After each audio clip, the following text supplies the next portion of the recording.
Se suponía que iba a ser un viaje de negocios más, pero cuando Jonathan, un promotor inmobiliario, millonario y hombre que hacía tiempo que había dejado de creer en los milagros, pasó por delante de una granja en ruinas, oyó un sonido que le heló la sangre, el llanto de una niña, atada a un árbol, magullada. Apenas respiraba. No sabía cómo se llamaba. No conocía su historia. Lo único que sabía era que no podía marcharse. Lo que comenzó como un simple acto de compasión desvelaría un misterio que llevaba 5 años gestándose y conduciría a un descubrimiento que lo cambiaría todo. Ve hasta el final, porque algunas historias no comienzan hasta que alguien decide detenerse y escuchar. Y a veces, la persona a la que salvas acaba salvándote a ti. Era una mañana como cualquier otra. Jonathan Blake, de 33 años, bien afeitado y con un traje elegante incluso en medio del polvo rural, estaba de pie junto a su todoterreno negro, estudiando un mapa impreso sobre el capó. El sol de finales de primavera le daba en la nuca mientras seguía con el dedo índice el sinuoso camino y tomaba notas para un posible proyecto inmobiliario en las afueras de Pine Hollow, un pueblo tranquilo y medio olvidado a 3 horas de la ciudad. El aire olía a pino y tierra vieja. No tenía cobertura. No había tráfico. Solo silencio. El canto de los pájaros y el crujido de su coche enfriándose. Entonces, al principio débilmente, apenas por encima del susurro de los árboles, lo oyó. Un grito, agudo, crudo, infantil. Jonathan se quedó paralizado, entrecerrando los ojos hacia el final de la carretera de grava, donde una granja en ruinas se recostaba contra el horizonte como si hubiera abandonado toda esperanza hacía años. El grito se repitió, agudo, desesperado. Dejó caer el mapa, cerró la puerta de un portazo, salió corriendo. La propiedad estaba rodeada por una valla desvencijada y hierba irregular. Un perro viejo ladró una vez desde debajo del porche y luego se cayó. Cuando Jonathan llegó a la parte trasera de la casa, se detuvo en seco. Allí, atada a un árbol con una cuerda tosca, con los brazos estirados torpemente detrás de ella, había una niña pequeña. No podía tener más de 5 años. Tenía las rodillas arañadas, el vestido sucio y roto, y el pelo enredado y enredado. Tenía el rostro surcado por las lágrimas y los ojos, esos ojos grandes y aterrorizados, clavados en el hombre que estaba a pocos metros de ella. Era alto, corpulento, con el pelo grasiento y el rostro enrojecido por la rabia. En la mano, un cinturón de cuero, ya en medio del golpe. ¡Crack! El sonido resonó entre los árboles. La niña se estremeció, pero esta vez no gritó. Tenía la voz ronca de tanto llorar. Solo gimió, encogida tanto como le permitían sus brazos atados. «Lo siento. Me portaré bien. Por favor, no me devuelvas», jadeó entre sollozos, las palabras saliendo como si las hubiera dicho 1000 veces antes. Jonathan no recordaba haberse movido, solo que, de repente, se encontraba entre ellos. «¿Qué demonios crees que estás haciendo?», rugió. El hombre retrocedió tambaleándose con los ojos encendidos. «¿Quién demonios? Tienes que irte ahora mismo. Esto es de mi propiedad y ella es mi sobrina». Jonathan no se inmutó. «Eso no te da derecho a pegarle así. ¿Crees que sabes lo que está pasando aquí?», se burló el hombre, levantando de nuevo el cinturón. «Necesita aprender disciplina. Me ha roto». «No me importa si te ha quemado toda la maldita casa», espetó Jonathan, ya junto al árbol, deshaciendo la cuerda con los dedos. «Si le pones una mano encima, te juro que...» «Quítale las manos de encima, no es tuya». El hombre se abalanzó, pero Jonathan se giró con voz fría como el acero. «Tócame y tendrás que ver con más gente. Llamaré a la policía tan rápido que tu casa se derrumbará por el papeleo». El hombre dudó. Detrás de él, la niña dejó escapar un pequeño gemido y se derrumbó, con las piernas temblorosas. Jonathan la cogió justo a tiempo. «Dios», susurró. Tenía la piel ardiendo por la fiebre y estaba espantosamente delgada. Temblaba sin control y respiraba entrecortadamente. Tenía los labios agrietados. Olía a moho y a algo más antiguo, a abandono. La levantó con delicadeza y la tomó en brazos. «Ni siquiera sabes lo que estás haciendo», gruñó el hombre detrás de él, pero Jonathan ya no le escuchaba. La cabeza de la niña se apoyó en su hombro. Su pequeña mano se alzó y agarró un puñado de su camisa, como si, incluso en su estado semiconsciente, supiera que aquello era seguridad. Esto era diferente. Se volvió hacia la casa y sacó su teléfono. «¿A quién llamas?», gritó el hombre. «A la policía», dijo Jonathan con voz firme, «y a los servicios sociales, y a la maldita prensa local si es necesario. Los ricachones de la ciudad creéis que podéis entrar aquí y decirnos cómo criar a nuestros hijos». Ha derramado agua por todo el suelo de la cocina y casi se rompe el cuello. Así es como les enseñan a comportarse. Jonathan volvió la cabeza, con la mirada fría. No se enseña nada a un niño rompiéndole el cuello. El hombre maldijo, murmurando algo sobre los urbanitas blandos y los jóvenes de hoy en día, pero no intentó impedir que Jonathan se marchara. Quizá intuyó el cambio, o quizá sabía que era demasiado tarde. Jonathan llevó a la niña, que seguía inconsciente, pasando por delante de la pintura descascarillada del porche delantero, las ventanas rotas y el canalón colgando, hasta su todoterreno. La acostó con cuidado en el asiento trasero, sosteniéndole la cabeza con su chaqueta doblada. Solo entonces se tomó un momento para respirar. El corazón le latía con fuerza en el pecho. Las manos le seguían temblando cuando llamó al 911. El operador respondió con un tono tranquilo y monótono. «911, ¿cuál es su emergencia?» «Sí, soy Jonathan Blake. Acabo de encontrar a una niña, de unos 5 años, atada a un árbol y golpeada detrás de una casa en el 404 de Pine Creek Road. Está inconsciente. Está herida. Necesita ayuda médica inmediatamente. ¿Respira?» «Sí, apenas». «¿El agresor sigue en el lugar?» Jonathan miró hacia el porche. El hombre observaba desde la puerta, con los brazos cruzados, como si aquello fuera una molestia. «Sí», dijo Jonathan con voz plana. «Está aquí. Quiero que lo arresten por maltrato infantil. Las unidades están en camino». Colgó y se sentó en el asiento del conductor, mirando por el espejo retrovisor para ver cómo estaba la niña. Sus párpados se movieron, pero no se abrieron. Un leve gemido escapó de su garganta. «¿Estás bien?», le dijo en voz baja, sin saber si ella podía oírlo. «Ahora estás a salvo». Pero incluso mientras lo decía, Jonathan sabía que esto era solo el principio. Había preguntas que responder, autoridades con las que lidiar, un sistema que sortear, y una niña en el asiento trasero, sin nombre, sin voz, destrozada de una forma que le partía el corazón, que necesitaba a alguien que se quedara, alguien que no se marchara. Esta vez no. Cuando llegó el coche patrulla del sheriff, con las sirenas resonando entre los árboles adormilados, Jonathan ya había envuelto a la niña en una manta de su coche y estaba sentado a su lado en el asiento trasero, acariciándole el pelo enmarañado con delicadeza. Aún no sabía cómo se llamaba. Sin embargo, su dolor lo decía todo. Carl estaba dando vueltas cerca del porche, maldiciendo entre dientes y encendiendo un cigarrillo con dedos temblorosos. No huyó. Ni siquiera intentó mentir cuando el primer agente le preguntó qué había pasado. En lugar de eso, escupió al suelo y murmuró: «Una mocosa no sabe seguir unas simples normas y ahora, de repente, ¿yo soy el criminal?». Eso fue suficiente. 2 agentes le esposaron sin contemplaciones. Él no dejó de maldecir, vociferando que los chicos de la ciudad no sabían criar a los niños y que todo el mundo era demasiado sensible hoy en día. Jonathan observaba desde unos pasos más allá, con los puños apretados y la mandíbula apretada. «Señor», una agente se le acercó, mirándolo brevemente, y luego fijando la vista en el bulto del asiento trasero. «¿Ha sido usted quien ha dado el aviso?». «Sí», asintió Jonathan. «Necesita atención médica.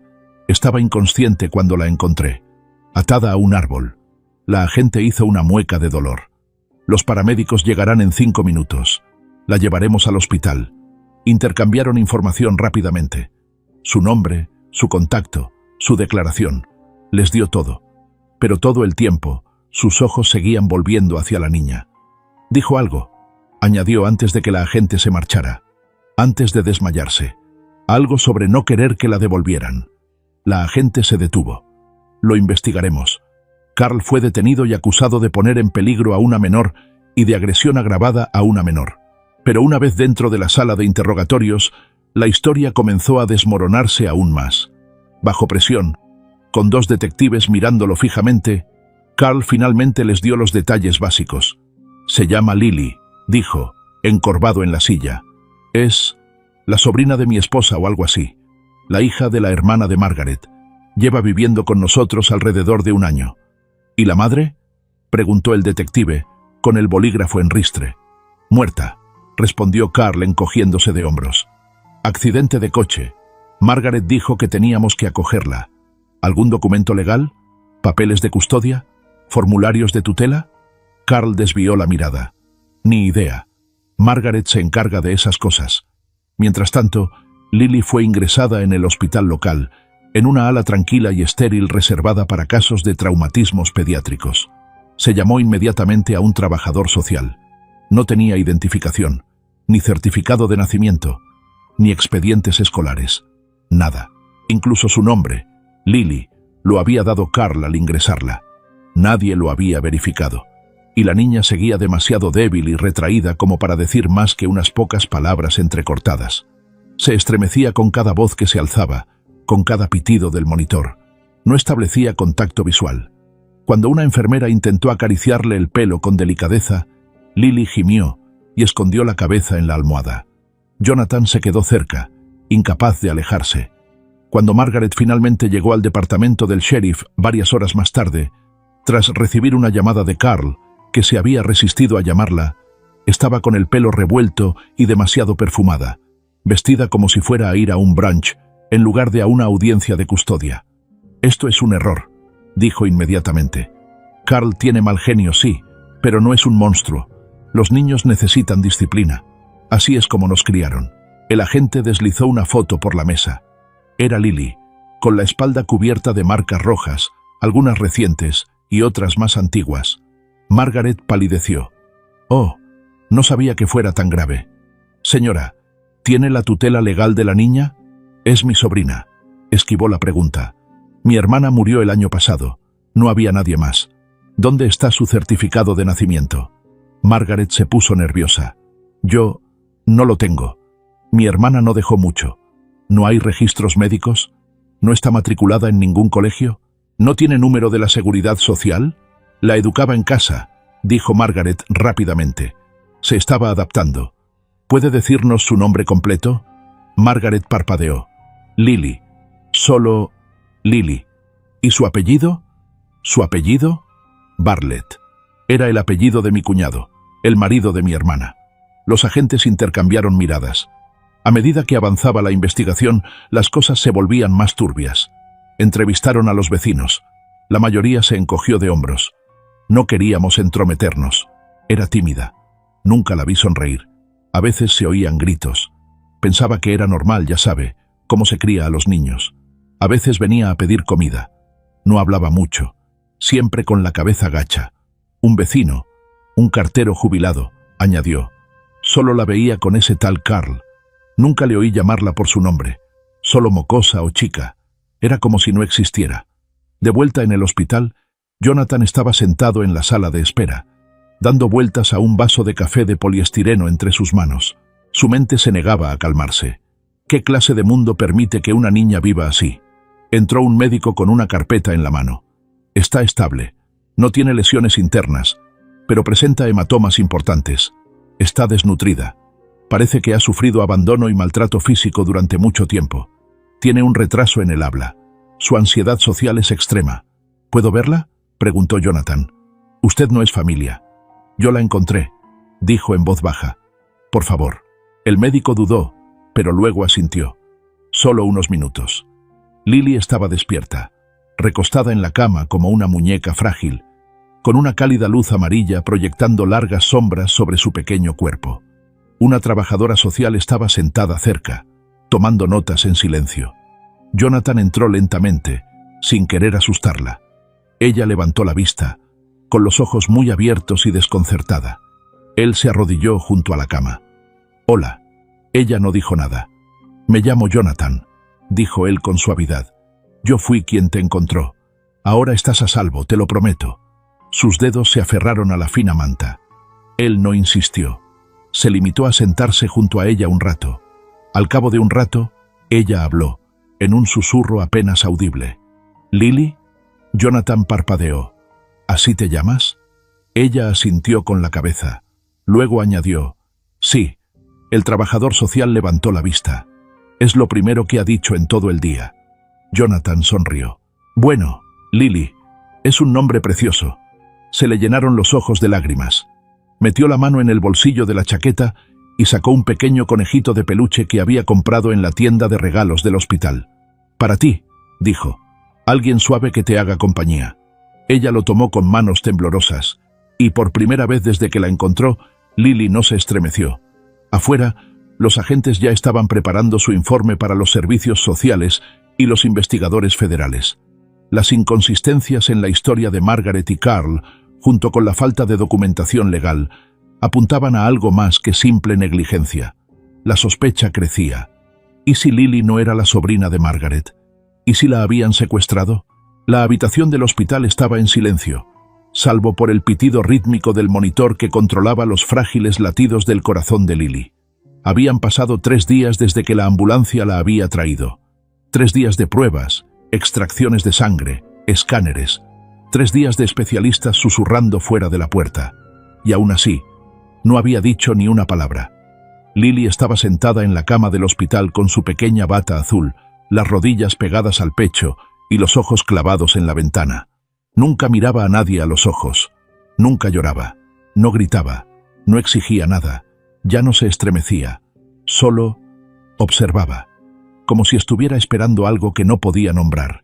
O quizá a alguien. Las enfermeras lo intentaron. El psiquiatra infantil lo intentó. Incluso el representante de los servicios sociales había venido con una voz suave y libros ilustrados. Nada. Se ha refugiado en lo más profundo de sí misma, dijo una enfermera en voz baja. A veces, los niños hacen eso cuando la vida se vuelve demasiado ruidosa. Jonathan la oyó desde el pasillo.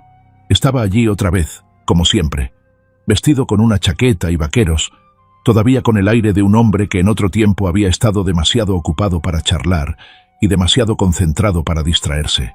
Pero ahora no miraba el móvil, no asistía a reuniones, simplemente se sentaba, día tras día, y observaba a la niña que no hablaba.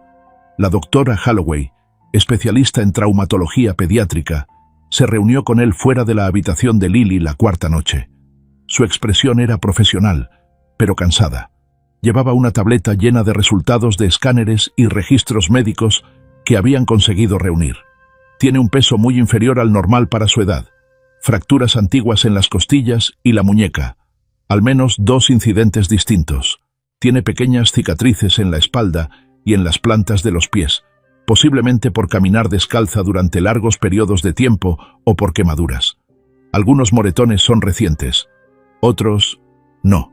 Jonathan sintió un nudo en el estómago. También muestra signos de lo que llamamos trastorno reactivo de apego. Es común en niños que han sufrido abandono o abuso prolongados. Afecta a su capacidad para confiar y establecer vínculos. ¿No ha dicho nada más? La doctora negó con la cabeza. Ni una palabra. ¿Y no ha aparecido ningún familiar?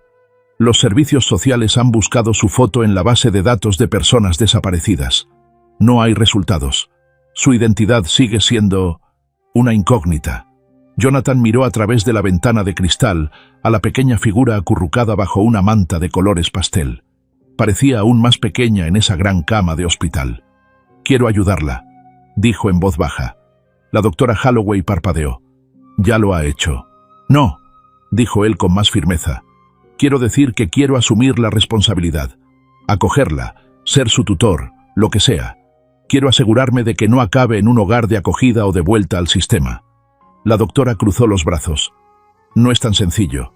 Hay un proceso. Entonces empécelo». Ella lo observó durante un momento. «Señor Blake, ¿tiene experiencia con niños?» «Perdí a los míos», dijo, y las palabras salieron antes de que pudiera detenerlas. El aire se quedó quieto. La doctora Holloway no insistió. Solo asintió una vez y tomó nota en su tableta. «Informaré a los servicios sociales, pero tenga en cuenta que esto es temporal.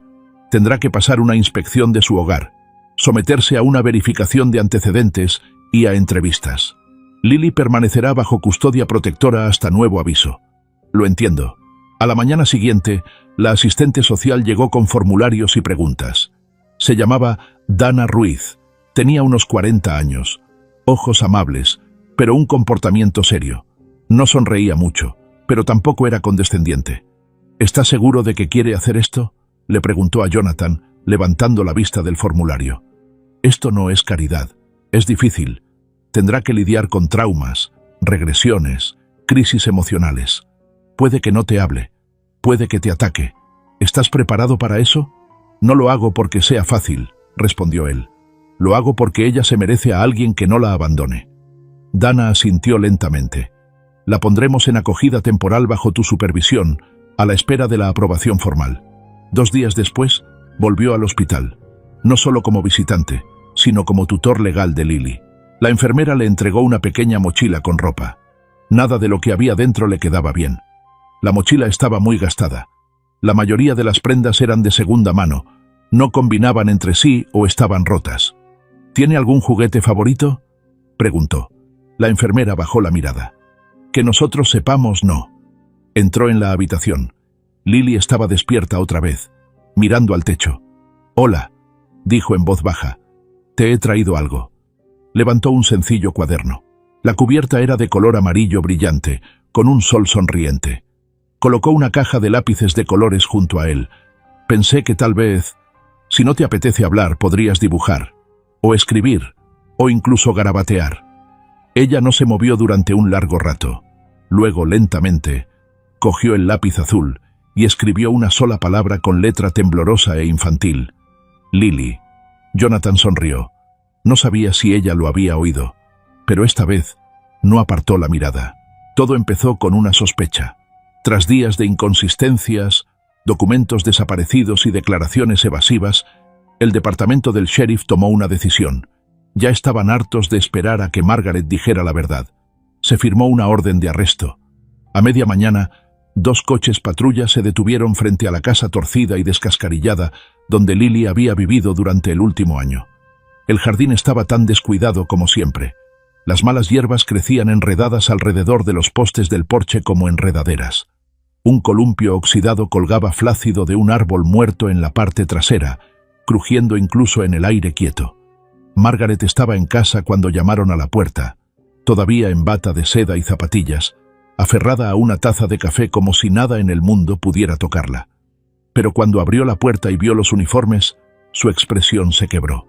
«Tenemos una orden para registrar la propiedad», dijo el agente Daniels, mostrando el documento.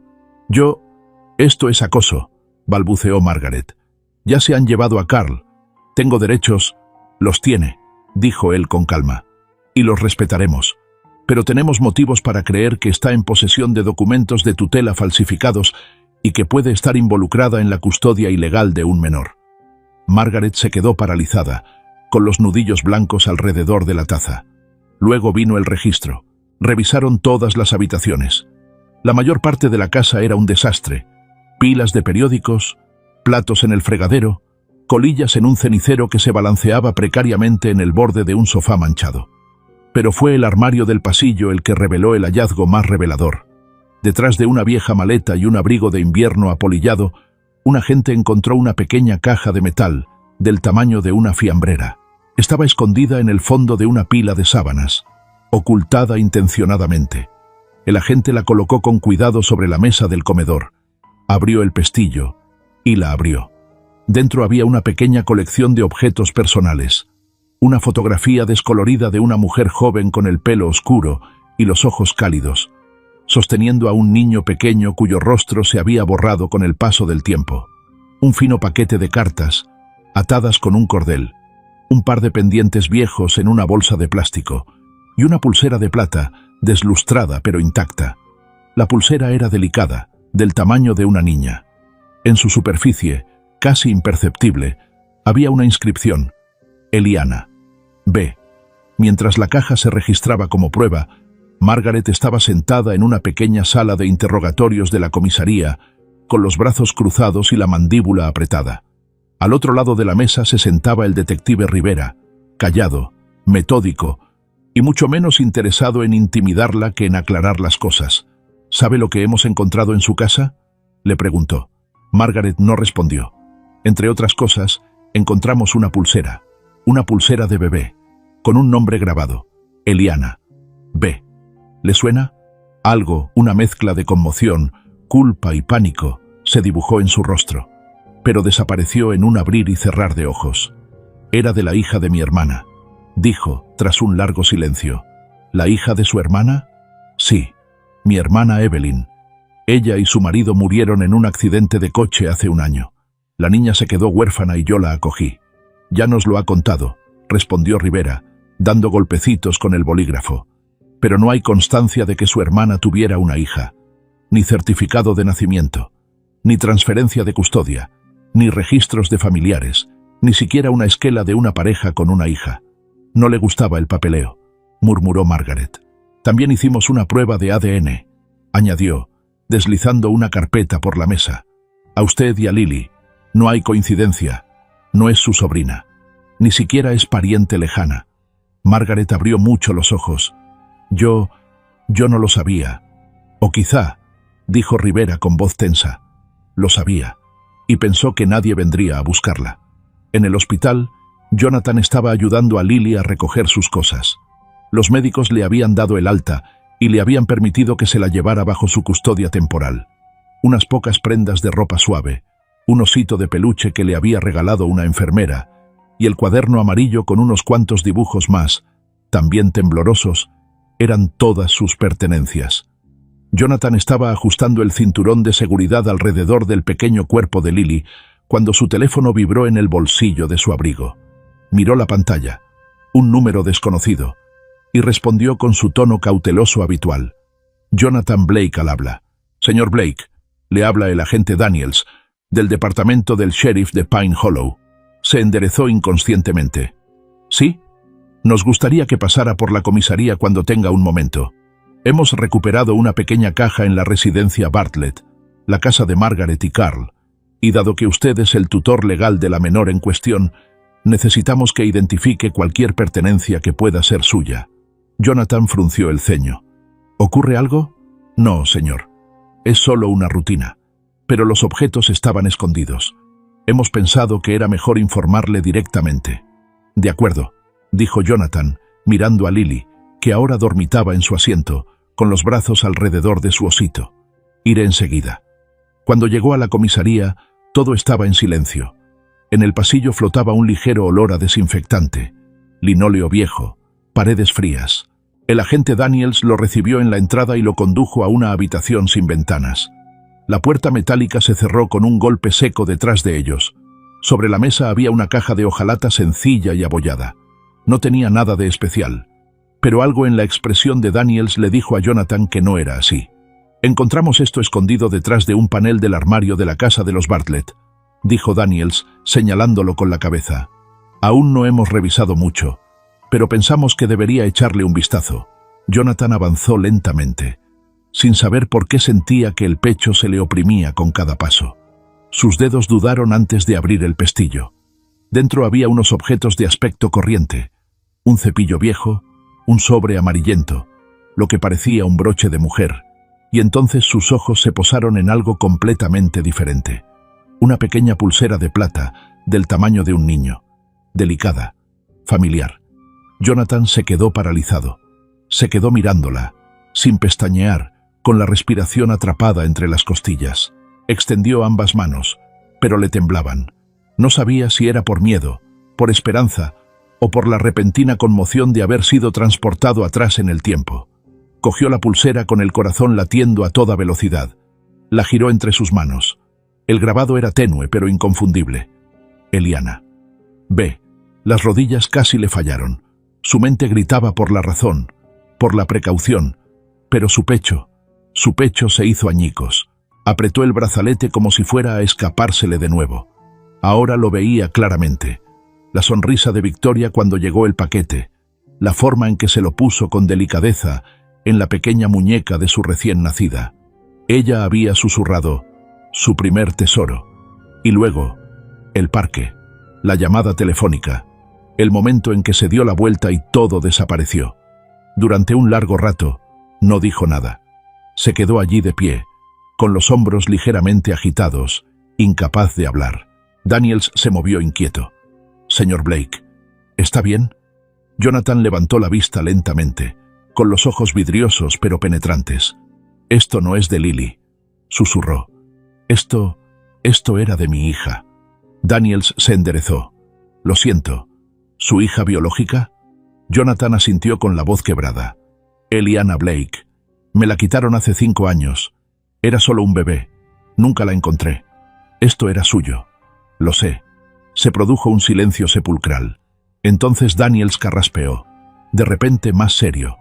Tendremos que investigar esto. Si lo que dice es cierto, la niña que tiene a su cargo podría no ser solo una víctima de maltrato. Jonathan volvió a mirar el brazalete, que seguía apretando en la mano. No es una niña cualquiera, dijo en voz baja, casi para sí mismo. Podría ser mi hija. Y de repente, todo cambió. No como llegan las tormentas con truenos, sino como el sonido de una cerradura que se abre tras años de silencio. De vuelta en el hospital, Lily descansaba de nuevo, con la cabeza apoyada en el hueco del peluche. El cuaderno estaba abierto a su lado, con un único dibujo a lápiz garabateado en la página. 2 figuras de palitos cogidas de la mano bajo un árbol torcido. Una de las figuras tenía el pelo amarillo, la otra, gris.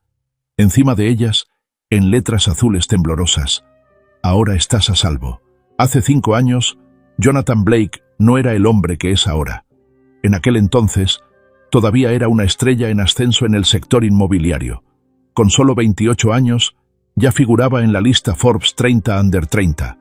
Era director de una empresa boutique de desarrollo inmobiliario y los inversores lo llamaban visionario. Tenía el despacho de la esquina, un elegante apartamento en el centro de Denver y un futuro tan brillante como su ambición. Pero todo eso se desvaneció en el momento en que la sala de partos quedó en silencio. La noche en que nació Eliana, perdió a su esposa. Victoria había entrado en trabajo de parto una semana antes de lo previsto. Estaba sana, llena de vida, radiante incluso. Lo tenían todo planeado. La habitación del bebé pintada, la maleta para el hospital preparada. Pero las complicaciones no piden permiso. Los médicos dijeron que fue una embolia amniótica, repentina, imparable. Sostuvo a Eliana en sus brazos una vez, solo una vez. Luego se fue. Jonathan nunca olvidó esa mirada en sus ojos, en parte de asombro, en parte de miedo, en parte de despedida. Susurró el nombre de su hija y luego se deslizó bajo la superficie, dejando a Jonathan jadeando en una realidad que se hizo añicos antes de comenzar. No recordaba mucho de las primeras semanas después.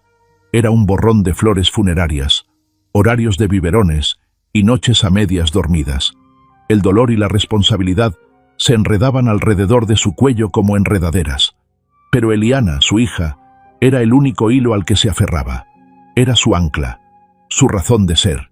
Se tomó una excedencia en el trabajo. Dejó de devolver las llamadas. Rechazó todos los acuerdos, todos los inversores, todos los proyectos. Su mundo se redujo a darle de comer, cantarle canciones de cuna, cambiarle los pañales y calmar sus llantos nocturnos.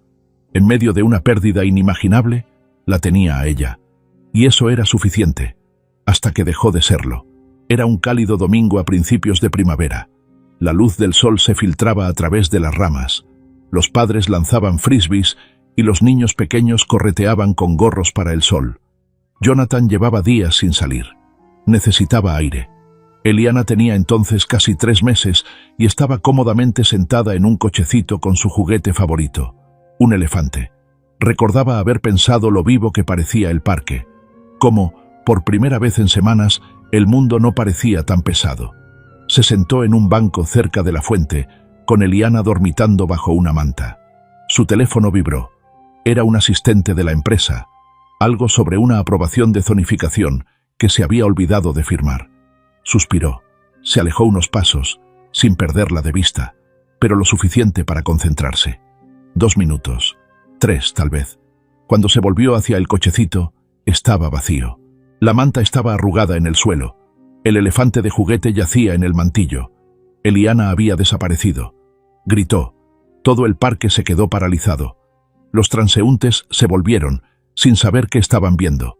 Algunos se apresuraron a acercarse. Alguien llamó al 911. Una madre señaló hacia el sendero detrás de los baños, jurando que había visto a una mujer caminando rápido, acunando algo en una manta rosa. Pero cuando llegaron los agentes, ya se había ido. La investigación que siguió fue exhaustiva y infructuosa. No había huellas dactilares. No había cámaras que funcionaran en esa sección del parque. No había testigos con una descripción clara. No hubo llamada para pedir rescate. No se encontró ningún bebé abandonado en la estación de bomberos. Era como si Eliana se hubiera desvanecido entre los árboles. El caso se enfrió después de 2 meses. Luego se enfrió aún más. Los titulares desaparecieron. También los folletos. Jonathan dejó de comer. Dejó de afeitarse.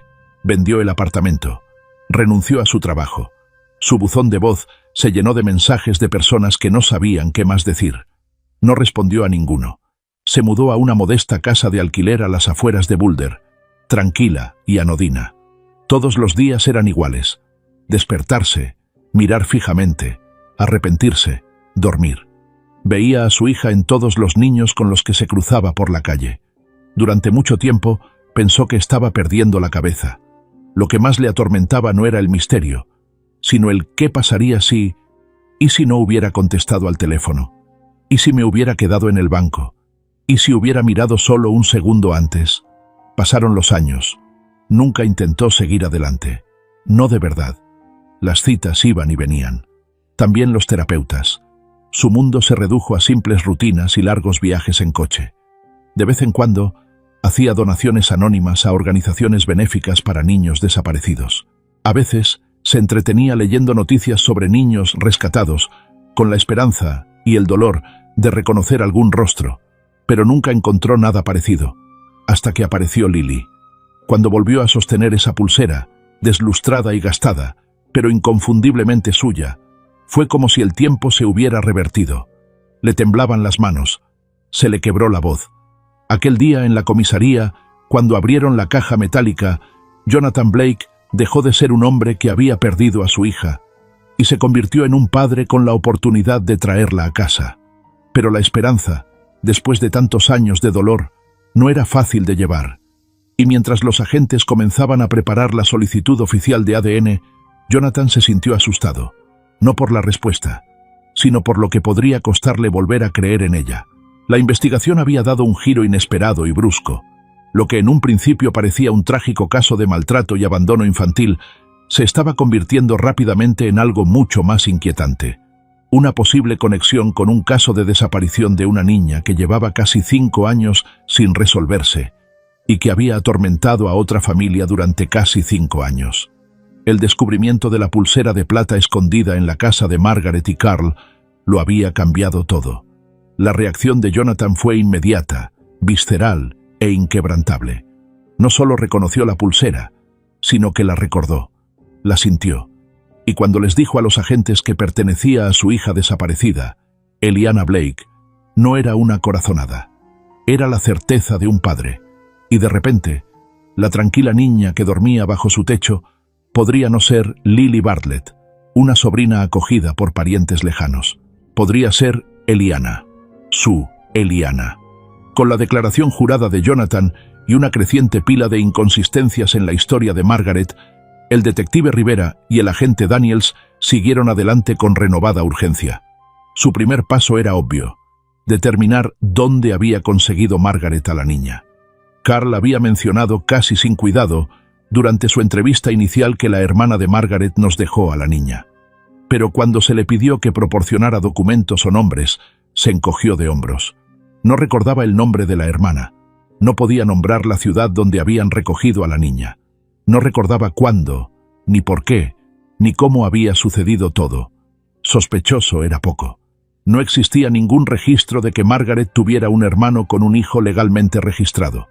No había ningún registro judicial de una transferencia de tutela. No había documentos de adopción. No había rastro de la niña, Eliana o Lily, en ninguna base de datos estatal de los últimos 5 años. Así que empezaron a investigar. Rivera solicitó registros telefónicos, facturas de servicios públicos, datos del Departamento de Tráfico, historiales laborales, cualquier cosa relacionada con el pasado de Margaret que pudiera conducir a su verdadero nombre.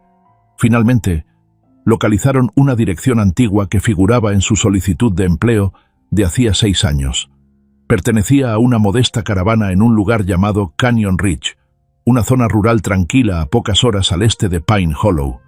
La caravana estaba abandonada, taponada con tablas, cubierta de maleza. El buzón estaba oxidado y cerrado. Parecía que nadie había vivido allí en años. Pero al otro lado del camino de tierra había una casa de una sola planta, con el jardín delantero repleto de girasoles y lavanda. El tipo de casa que parecía habitada, no desde hacía años, sino desde hacía décadas. El nombre del buzón era Lucía Ramírez.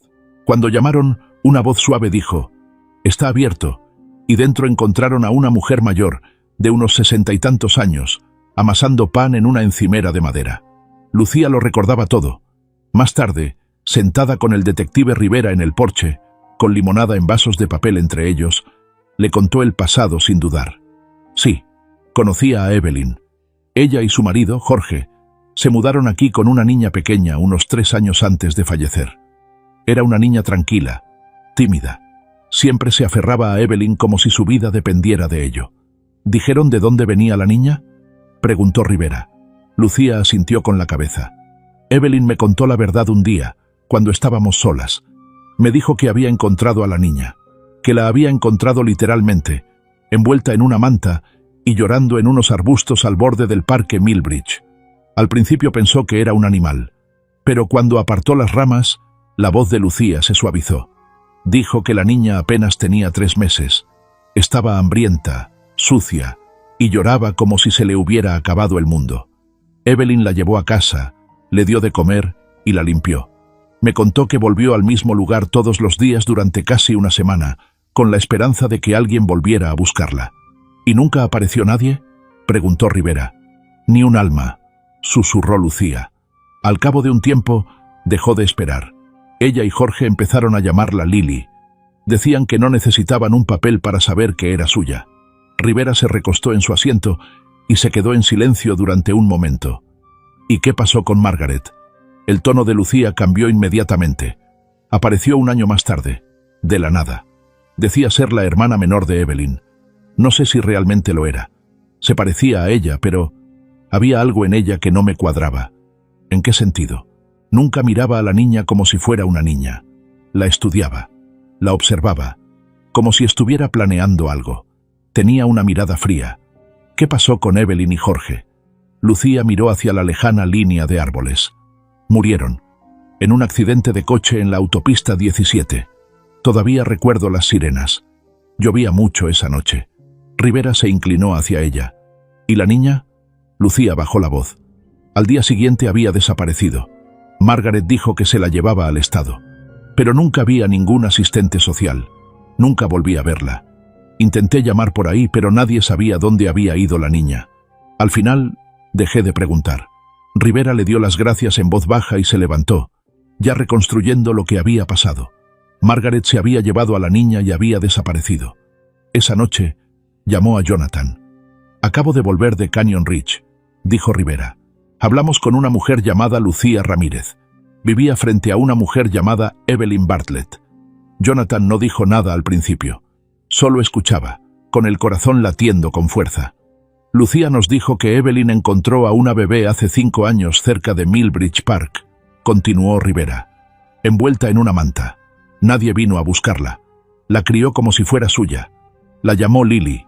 Jonathan se sentó, sintiendo que el suelo se inclinaba bajo él. Millbridge Park, el mismo parque donde perdió a Eliana.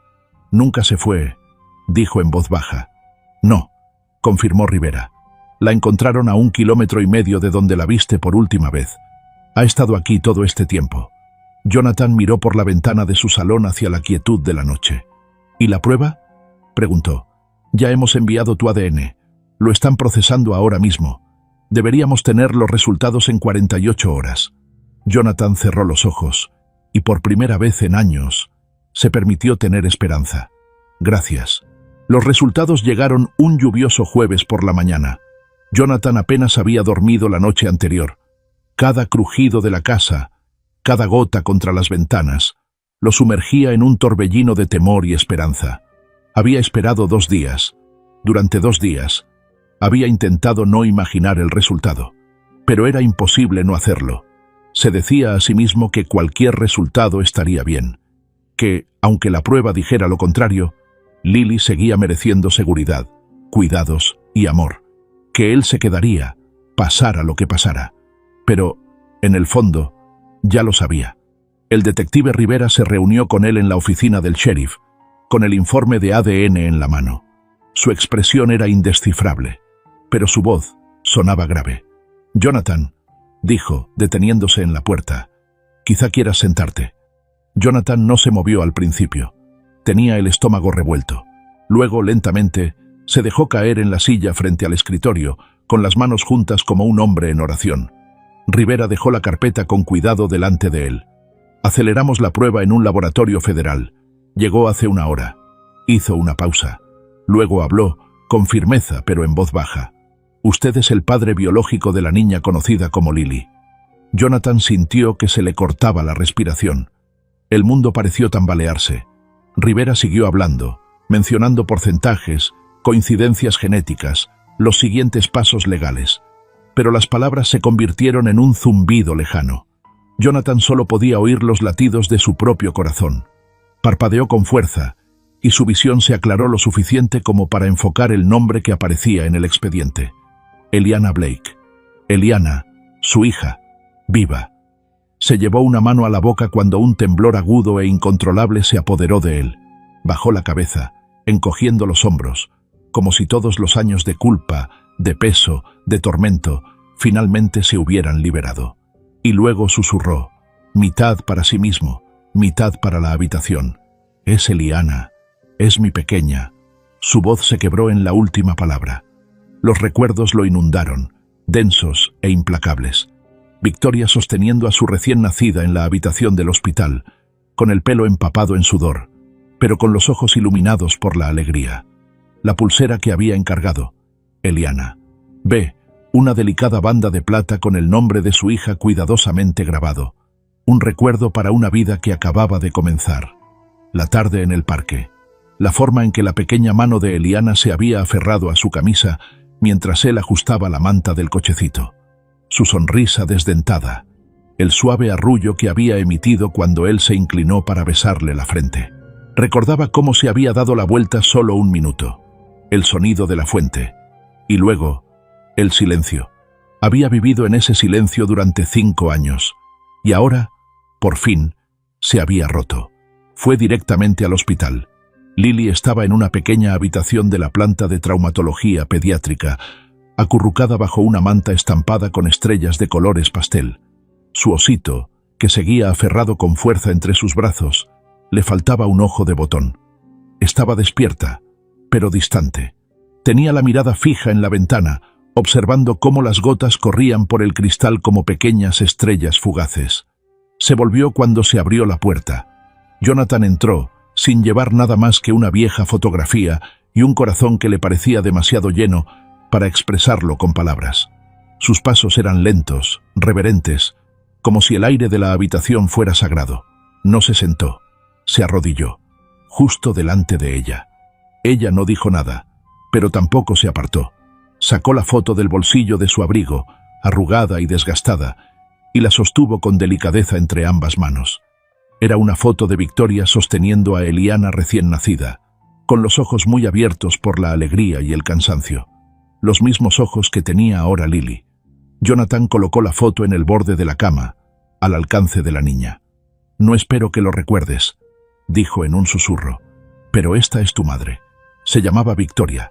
Ella te quería más que a nada en el mundo». Los ojos de Lily se posaron en la foto. La miró fijamente durante un largo rato. Jonathan no la presionó. «¿Y yo?», continuó lentamente. «Yo soy tu padre.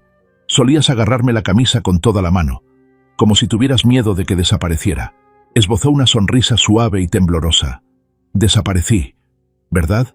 Lo siento mucho, cariño, pero ahora estoy aquí, y no volveré a irme. Nunca». Lily no dijo nada, pero entonces hizo algo pequeño, infinitesimal, pero trascendental. Extendió la mano y rozó el borde de la fotografía con su diminuto dedo. Luego, sus dedos se movieron hacia el dobladillo de la chaqueta, agarrándolo, apenas, como un susurro de recuerdo. Y entonces su voz, frágil y vacilante, «Yo la vi». En mi sueño. Sonreía, como yo. Jonathan se quedó paralizado. Se le cortó la respiración. Colocó una mano temblorosa sobre la de ella, temeroso de apretarla demasiado, temeroso de romper el momento. Era tu madre, y tú eres su luz. Los labios de Lily temblaron. Sus ojos brillaron, pero no lloró. Solo se inclinó hacia adelante y apoyó suavemente la frente en el hombro de él. Él la rodeó con los brazos, despacio, con cuidado, como si estuviera sosteniendo algo demasiado precioso para este mundo. Y en aquella habitación tranquila y silenciosa, dos corazones rotos comenzaron a sanar. Desde el pasillo, una trabajadora social llamada Dana Ruiz observaba con lágrimas acumulándose detrás de sus gafas. A su lado, el doctor Holloway, el terapeuta de Lily, asintió con la cabeza y tomó nota en silencio. «Tendremos que revisar el informe psicológico», dijo el doctor Holloway. «Está mostrando apego emocional, respuesta positiva al estímulo paterno, un progreso significativo». Dana sonrió. «Ningún informe puede reflejar esto». Al día siguiente, Jonathan regresó a la oficina del sheriff para presentar los documentos oficiales para obtener la tutela legal completa. Ya no había incertidumbres, ya no había interrogantes. Las pruebas eran irrefutables, el vínculo era innegable, y el sistema, antes lento e incierto, ahora se movía con rapidez a favor de la reunificación. Cuando se firmó el documento final, Jonathan se recostó en la silla, atónito por la simplicidad de la última frase. Custodia concedida al padre biológico, Jonathan Blake. Trazó las letras lentamente, como si estuvieran grabadas en piedra. Era suya. De nuevo. Jonathan apenas había comenzado a respirar de nuevo cuando recibió la llamada. La voz del detective Rivera era baja, cautelosa. «Tenemos que hablar. Hay algo más. No se trata solo de que Lily sea tu hija. Es algo más grande». Jonathan llegó a la oficina del sheriff con el corazón acelerado. Se había preparado para recibir novedades sobre la custodia, o quizá más papeleo. No estaba preparado para esto. En una sala de reuniones en penumbra le entregaron un expediente. Grueso, pesado y rebosante de tensión. Sobre la mesa, junto a él, había un tablero lleno de mapas, notas, registros telefónicos y nombres resaltados. En el centro había dos fotos, Evelyn y Jorge Bartlett. Rivera cruzó los brazos y observó a Jonathan con atención. «Necesito que entiendas algo. Todo lo que creíamos saber no es toda la historia». Jonathan se sentó lentamente, con los dedos apoyados sobre la carpeta cerrada. Rivera respiró hondo. «Creemos que Evelyn y Jorge fueron asesinados». La sala quedó en completo silencio. «No murieron en un trágico accidente. No fue un accidente». Jonathan movió los dedos nerviosamente. «¿Lo dice en serio?» Rivera asintió. «Reabrimos el caso basándonos en nueva información proporcionada por Lucía Ramírez. Ella mencionó que Evelyn y Jorge estaban a punto de formalizar la adopción de Lily. Habían hablado con un abogado y presentado los documentos necesarios. Pero Margaret, la hermana menor de Evelyn, apareció sin avisar y empezó a hacer preguntas. No le gustaba la idea de que Evelyn se quedara con Lily para siempre. Lucía había tenido razón al sospechar. Según el abogado especializado en adopciones, Marshall Kern, Evelyn había expresado su preocupación por la repentina presencia de Margaret en la casa. Había dicho que Margaret le había preguntado por documentos legales, derechos de custodia, cosas en las que no tenía por qué meterse. Había dicho que no confiaba en su hermana. Rivera abrió el expediente y se lo pasó a Jonathan. Aquí es donde da el giro. En las semanas previas a la muerte de los Bartlett, tanto Evelyn como Jorge actualizaron sus pólizas de seguro de vida. Margaret les ayudó a hacerlo. Ella fue nombrada beneficiaria secundaria en ambas. La póliza de Jorge, emitida a través de su sindicato, tenía un valor de $250.000. La de Evelyn, más pequeña, ascendía a $100.000. Luego vino el accidente de coche. En una noche lluviosa, después de una reunión con su abogado de adopción, el todoterreno de Evelyn y Jorge volcó en la autopista 17. No hubo testigos, no hubo marcas de derrape, no hubo supervivientes. En ese momento, se dictaminó que había sido un accidente debido a las condiciones meteorológicas. Pero una investigación más exhaustiva reveló una historia diferente. Los registros telefónicos entre Margaret y Carl Mostraban mensajes intercambiados días antes del accidente. Uno decía, ¿seguro que los cables se soltarán solos? La respuesta, tranquilo, las carreteras se mojan. Nadie cuestiona un derrape. Carl había regresado a Pine Hollow la semana anterior al accidente. Tenían un motivo, tenían la oportunidad. Y luego estaba el dinero. 2 semanas después del accidente, Margaret cobró ambas pólizas, citándose a sí misma como tutora de la niña huérfana. Retiró la cantidad total, más de $325,000, sin resistencia. Nadie la cuestionó, nadie ató cabos. Hasta ahora. Jonathan palideció mientras hojeaba el expediente. Cada documento, cada foto, cada detalle pintaba el mismo cuadro. Codicia, frío cálculo y disposición a matar por dinero. Pero la codicia de Margaret había creado otro problema. Lily, después de cobrar el dinero, tenía la intención de desaparecer. Pero Evelyn había dejado algo más que un seguro de vida. Había dejado rastros de la verdad. Un abogado. Vecinos que se preocupaban por ella. Una visita programada a su casa por parte de un asistente social. Margaret entró en pánico. Fue entonces cuando huyó con Lily. Sin dejar dirección. Sin custodia legal. Solo con una historia inventada de que estaba criando a la hija de su hermana fallecida. Arrastró a Lily a Pine Hollow, la aisló y la ocultó del mundo. Nunca pensó en quererla. Ni siquiera se molestó en llamarla por su nombre. Simplemente la utilizó como tapadera, como cómplice de un delito. Jonathan sintió un nudo en la garganta. La llevó para protegerse. Rivera asintió. Y para quedarse con el dinero del seguro. Si Lily hubiera acabado en el sistema de acogida, alguien habría empezado a hacer preguntas. ¿Y Carl?, preguntó Jonathan. Él era el matón, dijo Rivera. Lo acusamos de conspiración para cometer asesinato, maltrato infantil, fraude al seguro y obstrucción. Margaret se enfrentará a lo mismo, además de secuestro. La maquinaria legal ya se había puesto en marcha. Se convocaría un gran jurado. Se reunirían los testigos. Las pruebas eran contundentes y abundantes. Pero a Jonathan aún no le parecía suficiente. Salió de la comisaría aturdido. Esa noche, en casa, se sentó en la habitación de Lily mucho después de que ella se hubiera dormido. La niña que había sobrevivido más de lo que cualquier niño debería. La hija que creía haber perdido. La hija que otros habían intentado borrar. Su pulsera de plata yacía sobre la mesita de noche, con el nombre Eliana B. reflejado en la luz de la luna que entraba por la ventana. La cogió con delicadeza y pasó el pulgar por el grabado. Ya no era solo un recuerdo, era una prueba. La prueba de que el amor había sobrevivido. Más tarde, esa misma semana, llamó a Lucía. Ella respondió al instante. Le contó todo. Lo del seguro, el accidente, las mentiras. Ella lloró. Siempre supe que Margaret no estaba bien. Susurró. Pero no pensé que fuera capaz de hacer algo así. Tú eras la única persona que protegía la memoria de Evelyn, dijo Jonathan con suavidad. Gracias por quererlas cuando nadie más lo hacía. La voz de Lucía se quebró. Prométeme algo. Lo que sea. No dejes que Lily olvide quién era antes. No lo haré, dijo Jonathan, pero también me aseguraré de que sepa quién es ahora. Al día siguiente, él y Dana Ruiz, la asistente social de los servicios de protección infantil, presentaron los últimos trámites.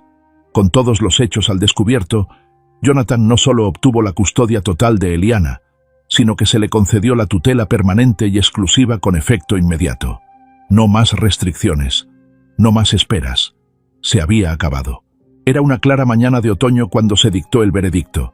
Tras semanas de audiencias, testimonios de testigos y la presentación de pruebas abrumadoras, Margaret y Carl fueron declarados culpables de todos los cargos. Conspiración para cometer asesinato, fraude al seguro, maltrato infantil, secuestro, obstrucción a la justicia. La sala del tribunal quedó en silencio mientras el juez leía la sentencia definitiva. Carl se sentó rígido, con la mandíbula apretada, sin mostrar apenas reacción al conocer la pena. 30 años sin posibilidad de libertad condicional. Margaret, por su parte, se derrumbó.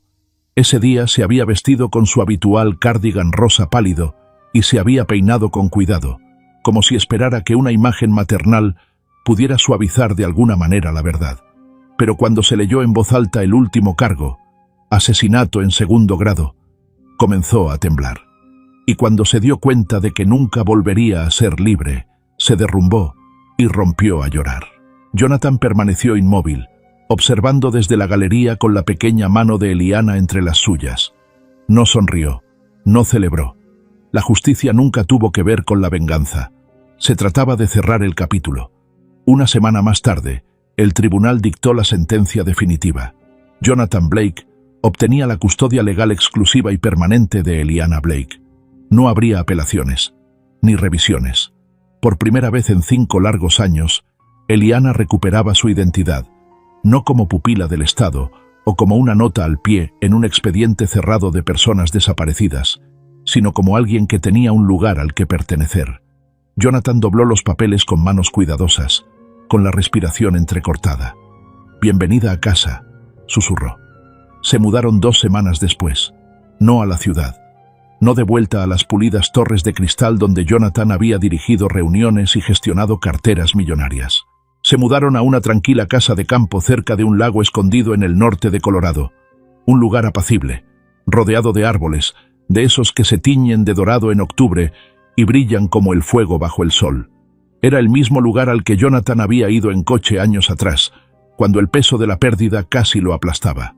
Se había quedado de pie a la orilla del lago, preguntándose si volvería a sentir algo alguna vez. Ahora era el lugar al que había llevado a su hija para empezar de nuevo. Cada mañana, Eliana se paraba en el porche y observaba las ondas en el agua, el sol saliendo justo detrás de los pinos. Seguía callada, pero no como antes. Ahora era el silencio de alguien que está aprendiendo a respirar, de alguien que está aprendiendo a ser. Comenzó terapia 2 veces por semana en la ciudad, con una terapeuta especializada en traumas, llamada Dra. Clarissa Moon. Clarissa tenía una mirada cálida, un perro de terapia llamado Samson, y una pequeña cesta con títeres de dedo que nunca dejaba tocar a los niños si no querían. Al principio, Eliana se limitaba a mirar al suelo. A las 3 semanas hizo un dibujo. A las 5 preguntó por Samson por su nombre. Y un día, al cabo de unos 2 meses, le susurró a Clarissa: «A veces sigo sintiendo que no pertenezco aquí, pero luego él me abraza, y recuerdo que sí». Jonathan lloró cuando Clarissa le contó eso. Guardó la nota doblada en su cartera. Su casa se fue llenando poco a poco. No de cosas, sino de vida. Eliana pintaba piedras junto al lago y las dejaba en los tocones para que las encontraran las ardillas. Jonathan aprendió a hacer tortitas que no se quemaban. Plantaron un árbol en el jardín y lo llamaron Victoria. Todas las noches leían juntos bajo una manta de lana. Y todas las mañanas, Jonathan metía una nota en la fiambrera de Eliana, incluso si se quedaban en casa todo el día. «Eres valiente. Eres mi rayito de sol. Nunca te perdiste. Siempre estabas de camino a casa». Y una noche, mientras Jonathan la arropaba, ella lo miró con los ojos muy abiertos y somnolientos. «Papá», susurró, «¿crees que ella me perdona?». Le costó un segundo entenderla. «¿Tu mamá?». Ella asintió con la cabeza. Jonathan le apartó un mechón de pelo de la frente. «Cariño, tu mamá nunca te culpó, y te quería muchísimo». Eliana se quedó mirando al techo durante un largo rato. Luego, casi en un susurro, dijo: «Creo que yo también me perdono». Ese invierno, Jonathan creó la Fundación Victoria Haven en honor a la esposa que perdió y a la hija que volvió a encontrar. La misión era clara: identificar, rescatar y apoyar a niños maltratados, abandonados y desaparecidos, especialmente a aquellos que caían en las grietas del sistema. Vendió su empresa. Tomó el dinero que una vez había invertido en rascacielos y lo destinó a refugios, programas terapéuticos y fondos legales para familias que intentaban reunirse. Contrató a antiguos trabajadores sociales, consejeros e incluso a supervivientes. La fundación se asoció con las fuerzas del orden y creó un equipo dedicado a investigar casos sin resolver, empezando por los nombres olvidados que yacían en archivos sin reclamar. El primer boletín informativo incluía un mensaje del propio Jonathan. Breve, sencillo: «Una vez perdí a mi hija. Casi me pierdo a mí mismo tratando de encontrarla. Pero el amor tiene una forma de sobrevivir, incluso cuando todo lo demás se rompe. Si estás leyendo esto, no estás solo. Te vemos, y vamos a por ti». Una tarde de primavera, Regresaron al lago donde todo había estado a punto de acabar. Pero ahora, algo estaba empezando. Jonathan y Eliana estaban de pie en el viejo muelle de madera, con el viento azotándoles las chaquetas y el agua salpicando sus botas. Él la miró, a ese pequeño milagro a su lado, con los ojos brillantes y llenos de cosas que aún no había dicho, y de cosas que ya no necesitaba decir. Entonces, con lágrimas en los ojos, le susurró: «Te perdí una vez, y tú encontraste el camino de vuelta a mí. Te lo prometo, Eliana. Pase lo que pase, siempre estaré aquí». Ella apoyó la cabeza en su brazo, y durante un largo rato se quedaron allí, juntos, no como personas destrozadas recogiendo los pedazos, sino como un padre y una hija que habían aprendido a vivir de nuevo. Algunas historias no terminan como empiezan. Empiezan con el corazón roto, con silencio, con una pérdida tan grande que se traga los días enteros. Pero luego, en algún lugar entre el caos del dolor y la espera, se abre una puerta. Entra la luz, no toda de golpe, pero lo suficiente para ver el siguiente paso. La historia de Jonathan y Eliana es uno de esos viajes raros que empiezan en la oscuridad pero llevan a algo luminoso. No es solo una historia sobre estar perdido, sino sobre ser encontrado de la forma más inesperada. Una historia sobre lo que sucede cuando una persona se niega a rendirse, cuando un corazón destrozado decide que aún puede latir por alguien más. No se trataba solo de encontrar a una niña desaparecida.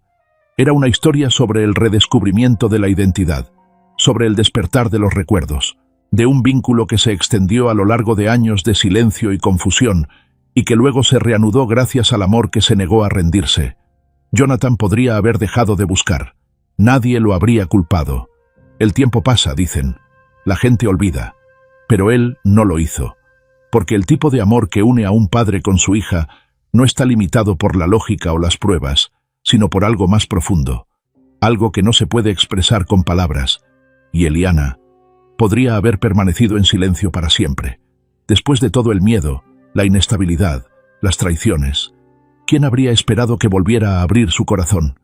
Pero lo hizo, poco a poco, con cautela, con pequeños gestos y una confianza silenciosa. No porque fuera fácil, sino porque, incluso después de todo lo que había soportado, todavía había una parte de ella que esperaba que alguien la quisiera lo suficiente como para quedarse.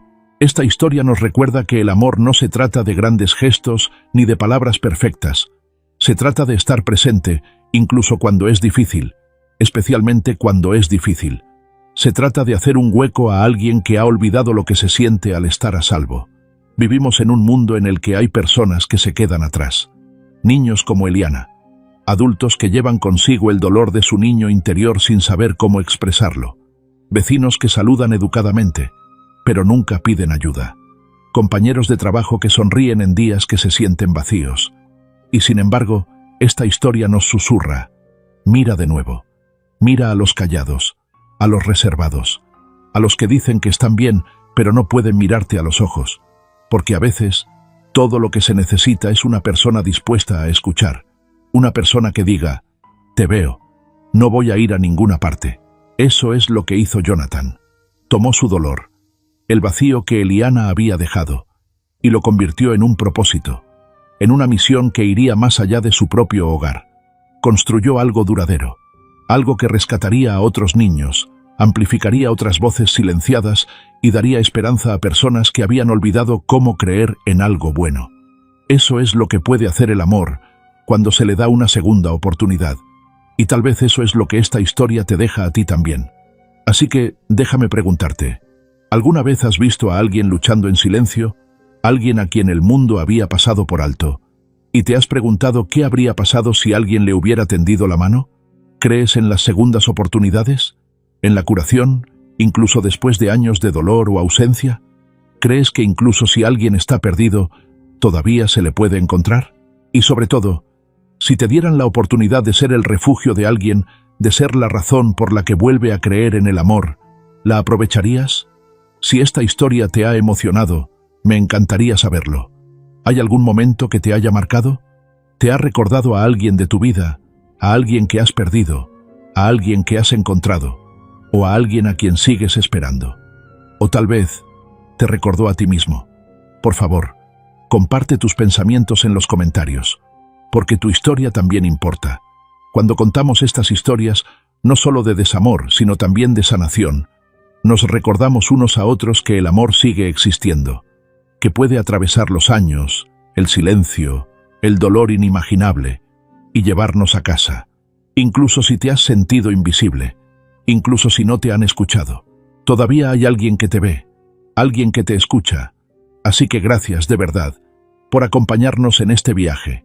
Y recuerda, nunca estás demasiado perdido para ser encontrado, nunca estás demasiado callado para ser escuchado, y nunca estás demasiado roto para ser amado. Cuida tu corazón, y cuando puedas, cuida también el de los demás, y nunca dejes de creer en el poder de una sola persona para cambiarlo todo.